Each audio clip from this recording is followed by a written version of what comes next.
Assalamualaikum warahmatullahi wabarakatuh. Salam sejahtera untuk kita semua. Apa kabar sahabat pembelajar dimanapun berada, khususnya mahasiswa via Unilak yang luar biasa. Bertemu lagi dengan saya, Agus Budi Utomo, praktisi analisis kebijakan publik dan dosen dunia maya Anda, yang sebelum kita membongkar siapa saja aktor kuat di balik sebuah kebijakan, marilah kita sejenak berdoa menurut agama dan kepercayaan masing-masing. Semoga kita selalu menjadi bagian dari solusi yang memperjuangkan kepentingan rakyat banyak. Berdoa dimulai. Amin.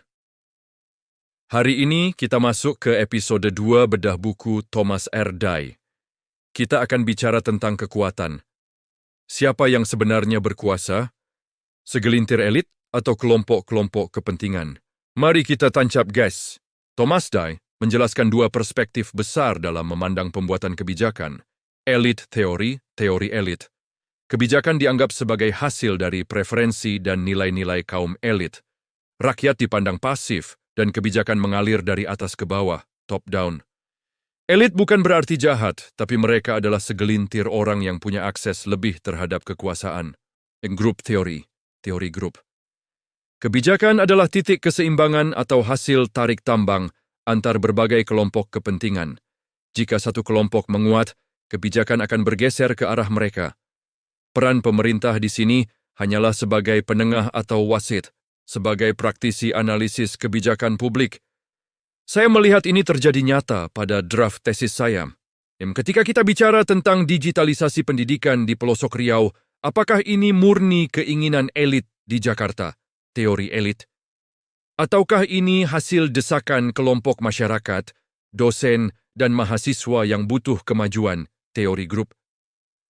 Menurut Thomas Dye, kebijakan yang stabil tercapai jika ada keseimbangan, equilibrium. Namun, seringkali suara masyarakat pesisir kalah kuat dari kelompok elit. Inilah mengapa kita butuh penguatan kelompok melalui riset dan advokasi. Thomas Dye mengingatkan bahwa kelompok yang punya sumber daya besar akan lebih didengar. Saya kembali mengetuk pintu hati pimpinan di Huawei, Starlink, Telkomsel, serta pimpinan perusahaan perkebunan dan pertambangan. Anda adalah kelompok elit dalam arti positif yang memiliki teknologi dan sumber daya. Jika Anda bergabung mendukung barak pendidikan di pelosok, Anda sedang membantu mengubah titik keseimbangan kebijakan menuju arah yang lebih adil dan maslahat bagi anak bangsa. Adik-adik mahasiswa via Unilak, jangan jadi penonton pasif. Jadilah kelompok yang aktif memberikan masukan agar kebijakan tidak hanya ditentukan oleh segelintir orang.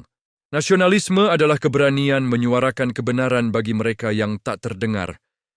Pastikan setiap kebijakan publik yang lahir mencerminkan keadilan bagi seluruh rakyat Indonesia. Bukan hanya kepentingan sekelompok kecil saja. Saya Agus Budi Utomo, praktisi analisis kebijakan publik dan dosen dunia maya Anda. Teruslah kritis, teruslah peduli. Jangan lupa subscribe, like, comment, dan share. Sampai jumpa di episode 3 tentang rasionalisme versus inkrementalisme. Wassalamualaikum warahmatullahi wabarakatuh.